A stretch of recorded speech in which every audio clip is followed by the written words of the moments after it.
Just everybody, welcome back once again. I hope you are watching this video in the best of your health and in high spirit.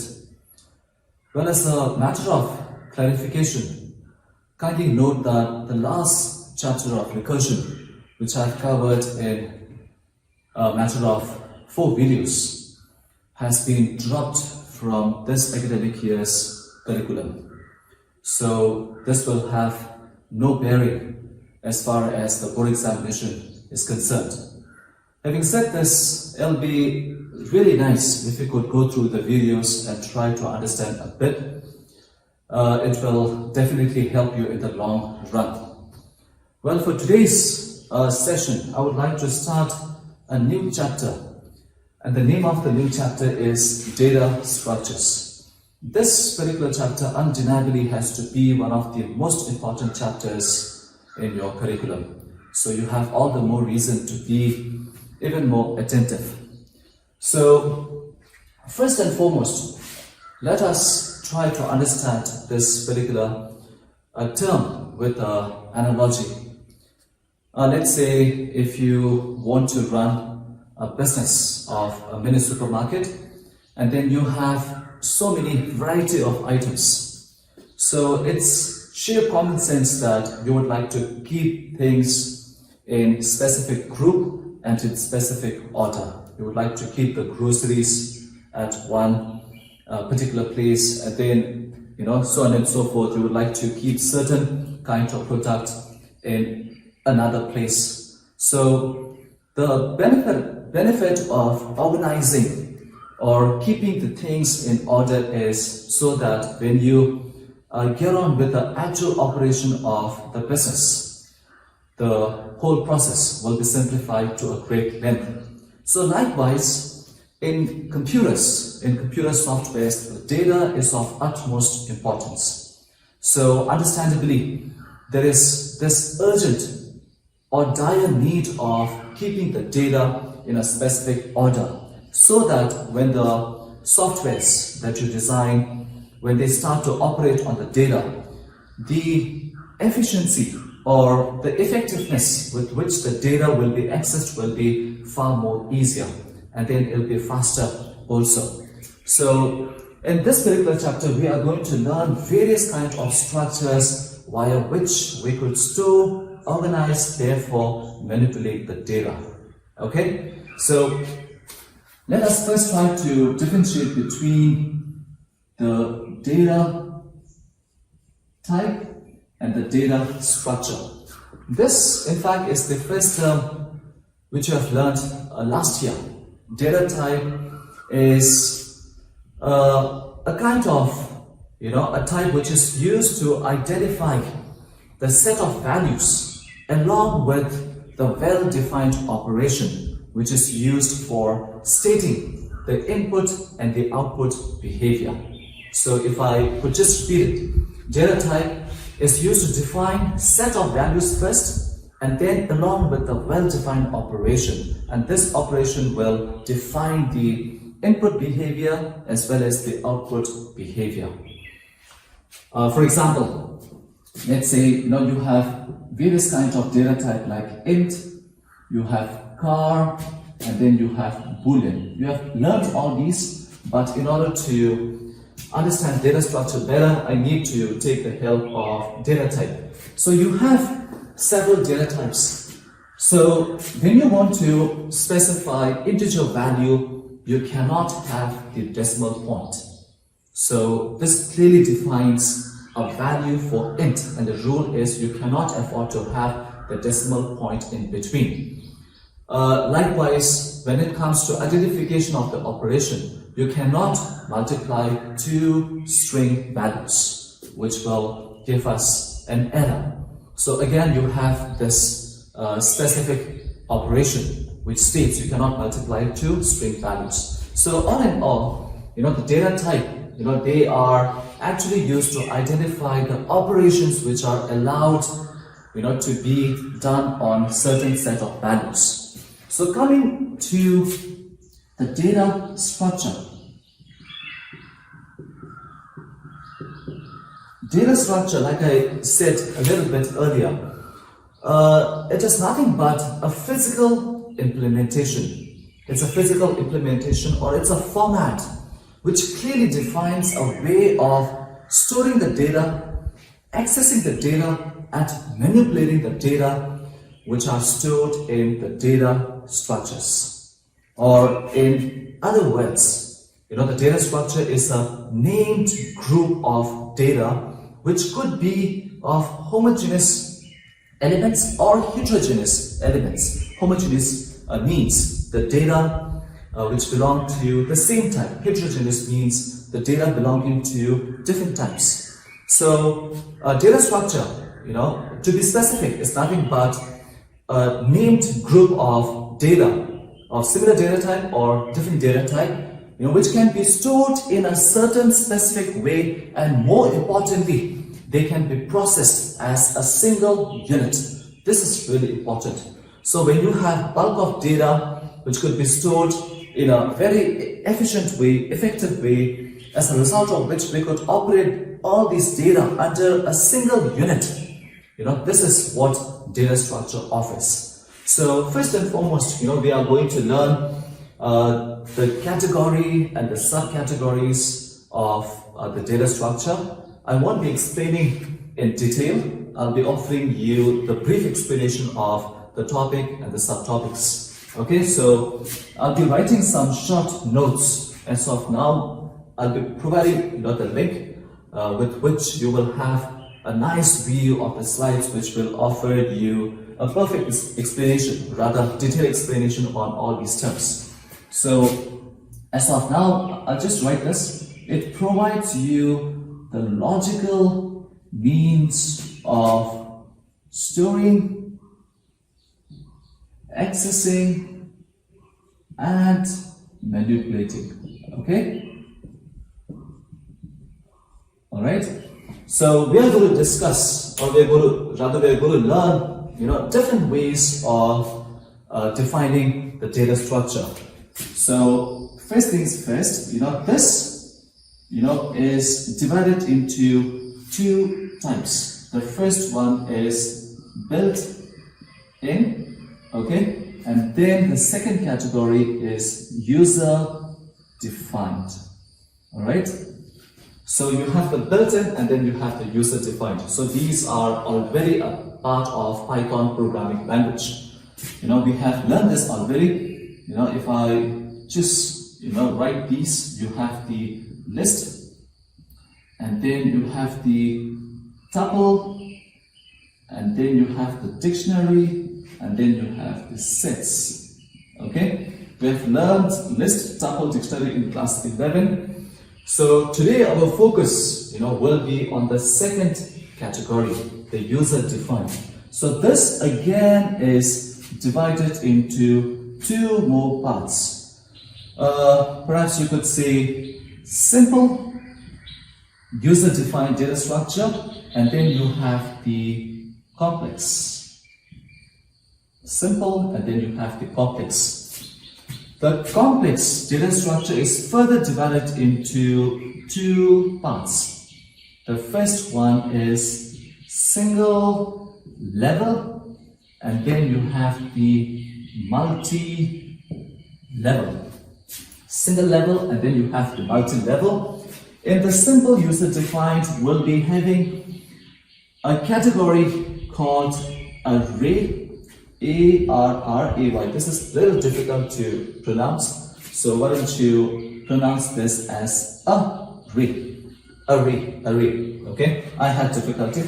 And then alternatively, this could also be called as linear list. So we don't have a separate concept called array in Python programming language, contrary to the C++ and the Java. So in Python programming language, array is implemented through the list. So this is just a variation of a list. Okay? And then in the single level, you will have, let's say, three more categories. The first one is stack.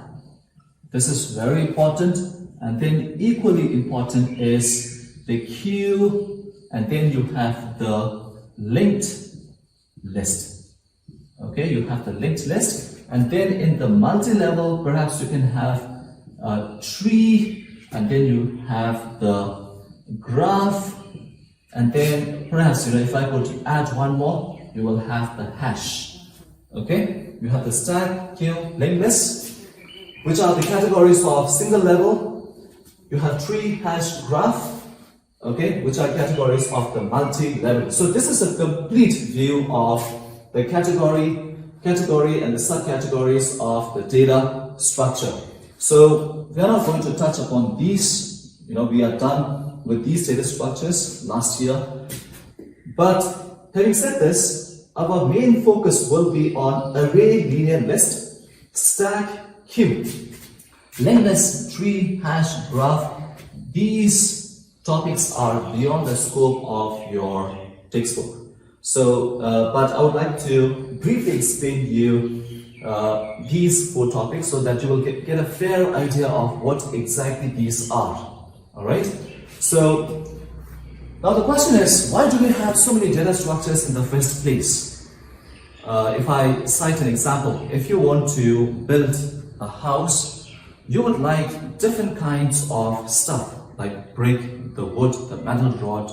So based on the individual requirements, okay, let's say of a window, I need the wooden block, the brick isn't much of use, okay. So likewise, based on the necessity, based on the requirement, you have to use the most appropriate data structure.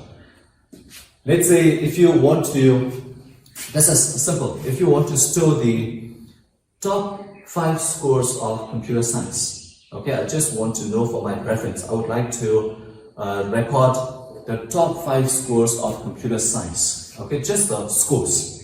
So when you refer these 4 sets, list or the tuple, will be my choice, okay. You can straight away have a square bracket, which is what list uses, and then hopefully everybody gets 99, 98, and then let's say 3 scores, I could use the list with ease. But at the same time, if I want to keep track not just the scores, but the scorer as well, in that case, list will not be a good idea. So rather I'll be using the dictionary.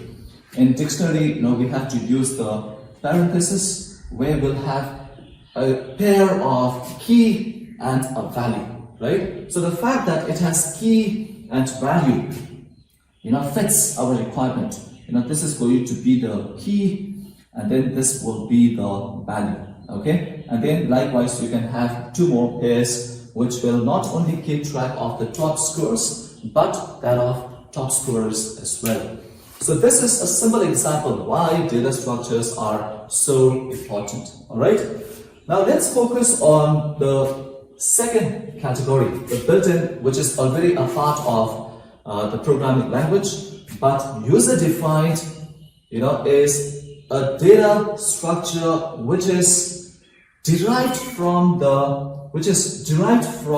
built-in data type. Okay, so built-in data type, they all are derived from the primitive. These are primitive data type.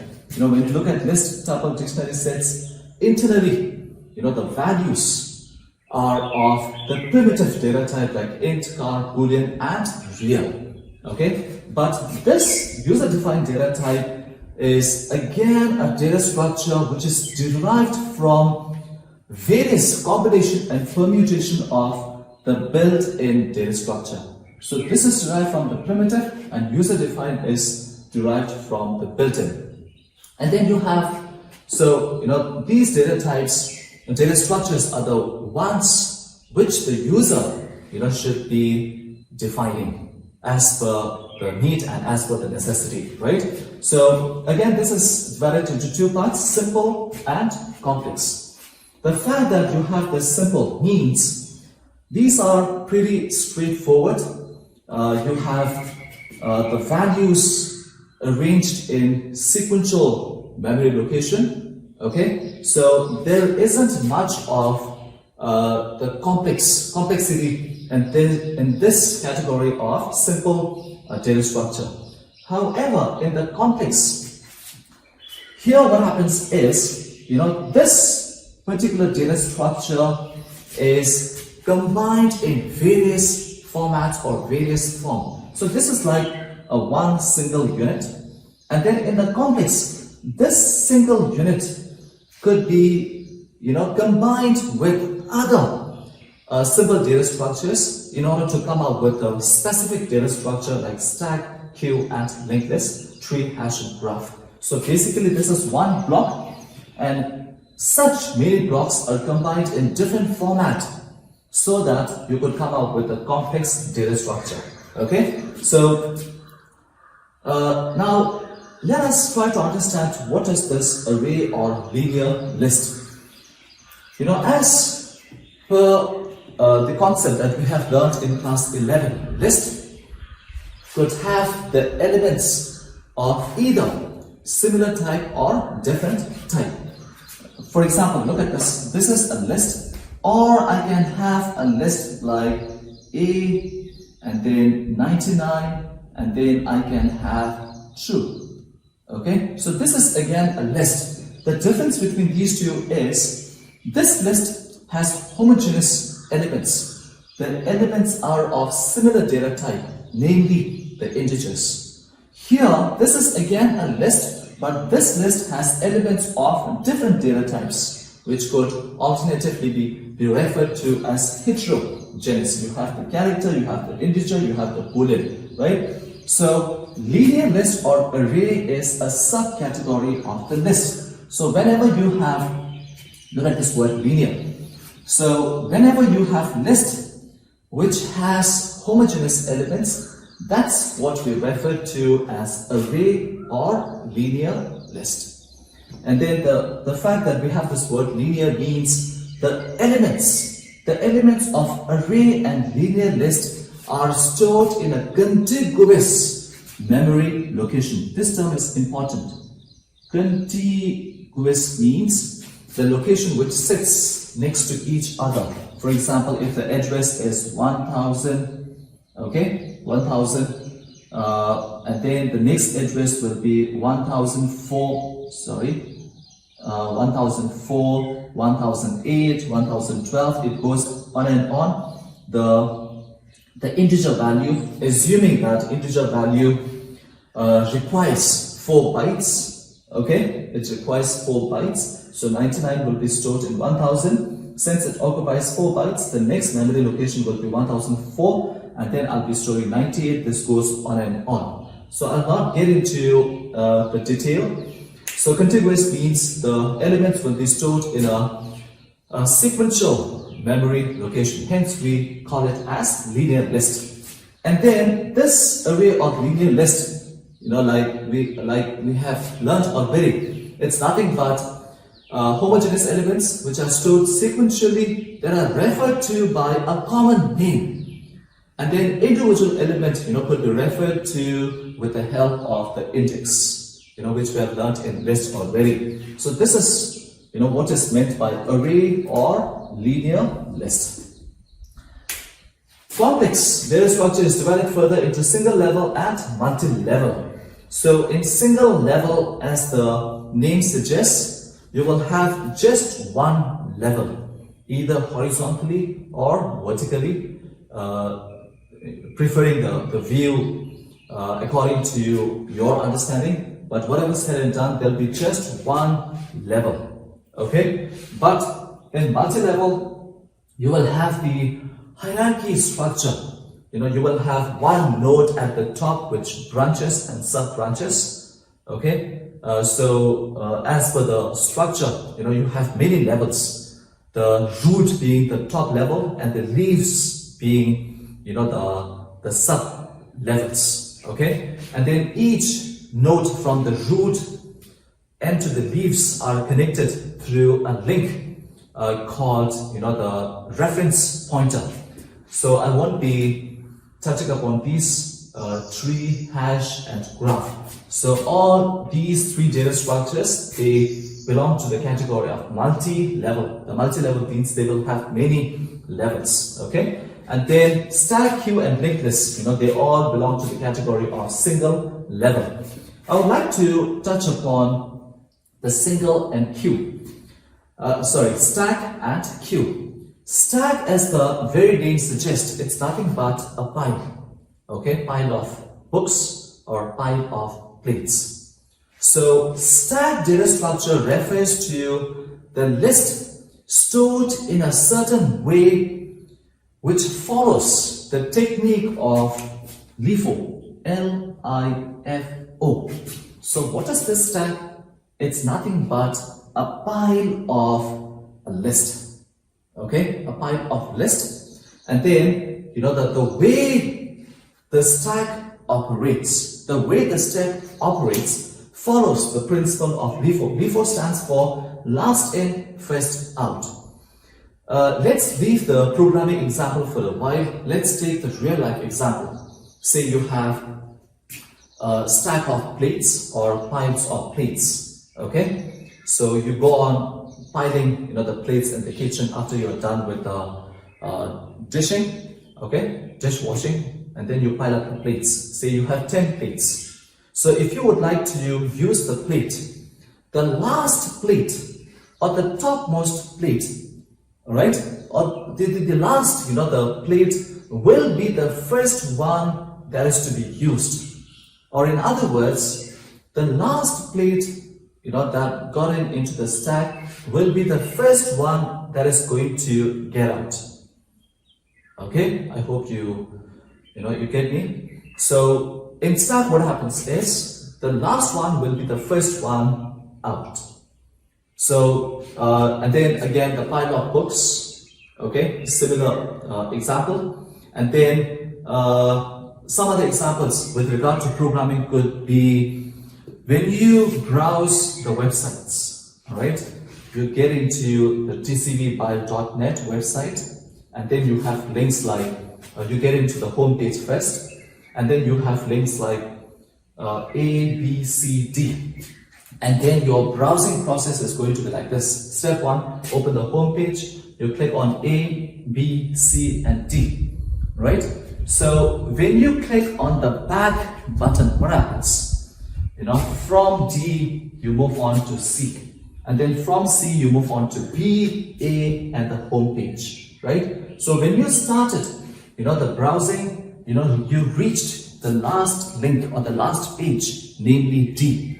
So when you click on the back button, the last page will be the first one that will get out of the browsing history.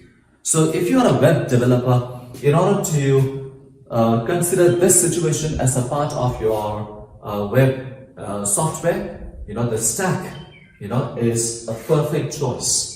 And then likewise, if you think properly, there'll be many examples. Say in the Microsoft Word, you keep on carrying out different kinds of operation. With undo, what happens? The last operation will be undone, okay? And then again, when you click on undo, the second last operation will be undone. So the last operation will be the first one that will, get out of the site. So this is, nothing but the stack. In queue, again, it's a data structure where you will have many lists arranged, okay? But the way they are arranged or organized is, it follows the principle of FIFO. Not FIFA, it's FIFO. F-I-F-O. This is first in, first out. This will be made simpler when you consider the simple meaning of queue. Queue is nothing but a line. When they line up, in front of the ATM kiosk, what happens? The first person in the queue will be the first one who will be leaving the ATM booth. Okay? The first one in the line, will be the first one out. So this is, nothing but the queue. So whenever, possible, think of various examples like people waiting for the movie tickets in the malls, right? So understandably, if you go by common sense, the first person in the line or the queue should be the first person who should be getting the ticket, and then who should be leaving the queue first. Unless and until, it's another matter of, the chaos. Okay? So, if you could think queue in terms of programming example or software example, when you, send printing jobs, let's say you have many files like A, B, C, D, okay, and then you would like to print the files in the order of A, B, C, D. So whichever file you send for printing first will be the first one that will be printed. So it's a clear situation of first in, first out. Okay, so likewise you could think of various kinds of examples. So linked list, again, I guess this is not there in your textbook. It's very much a part of C++, very interesting. Linked list, the nodes or the list are connected to each other or linked to each other through the address. It's like this. I'll give you a nice simple example. Say I have a bunch of my students whom I take for a movie. The problem in the movie theater is the seats are randomly available. Okay, you have one vacant seat here, another vacant seat somewhere, right? So I need to make sure that my students are seated, and then I need to know where they are. So what I do is I request the first student to know the seat number of the second student, and then I request the second student to know the seat number of the third student, so on and so forth. So all I need to remember, say I leave the movie theater for some reason, and when I come back to keep account of my students, all I do is I need to remember the seat number of the first student. Okay? Oh, there you go. I got the first student, and then through the first student, I'll be able to keep track of the next student, because the next student has the first student has the address of the second, and then the second will make me known, the seat number of the third. So this is a nice analogy which will help you to understand how linked list actually works. Okay, so each node or each list will have two parts. The first one is the info. The list will have information like the roll number, names, everything. But the second part of the node will have the address, or it will have the reference, or the seat number of the next node. So this is how all the lists are linked to each other through the help of the reference pointer. This has been beautifully covered in C++, but I guess this is not a part of the Python programming language as per your curriculum. Okay, so this is all about the introduction of data structure. So in today's video lesson, I'll be focusing on the array / the linear list. We'll come up with various operations, like the first one will be traversing. Okay, that's going to be number one. These are pretty simple, but no harm doing it once again. It'll just take a couple of minutes. And then you will have the number two will be the linear search. Number three will be the binary search. Okay, we have done the binary search already in the recursion video. So this is the reason why I said it would be nice if you could watch it. You could clearly see the link between the recursion chapter and the data structures. So I'll be using the binary search, but I'll not be explaining in depth, otherwise it'll take a lot of time. If you want to understand how binary search works, please watch the earlier video of the recursion. And then we'll be covering the insertion. Okay, and then there are two ways: the traditional approach and the Pythonic approach. I don't know whether Pythonic word is a legal or a valid word, but it sounds pretty cool, through the means of Python. And then finally you will have the deletion. So we'll try to understand each and every programs with regard to these 5 categories: traversing, linear search, binary search, insertion, and deletion. Binary search will be a part of deletion as well.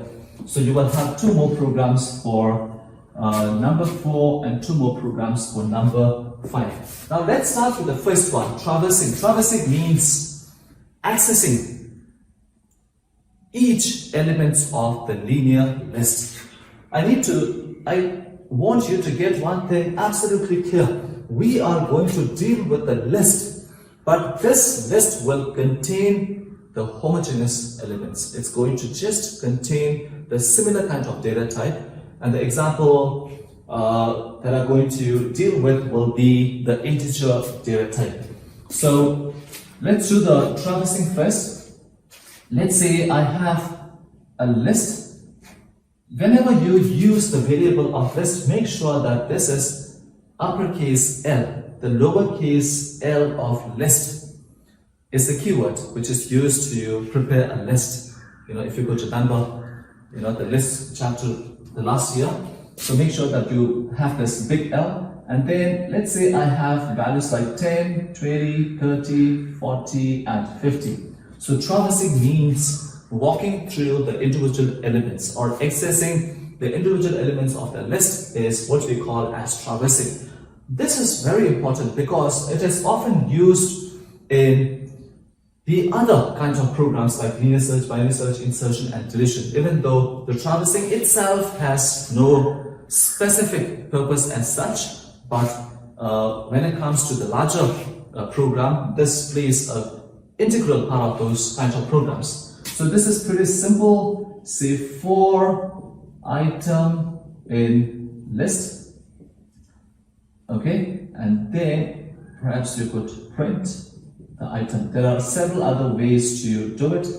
Okay, this is how you traverse a list, walking through or printing or accessing the individual elements. So 4 item in, this will assume the first item or the element of the list, which is 10. 10 will be printed, and then again the loop continues. The next value of item will be 20. 20 will be printed. This will go on and on until all the elements of the list are accessed. Or there is another way to do it. You could use the index for I in range of list. That'll be a nice division for you. For I in range of length of list.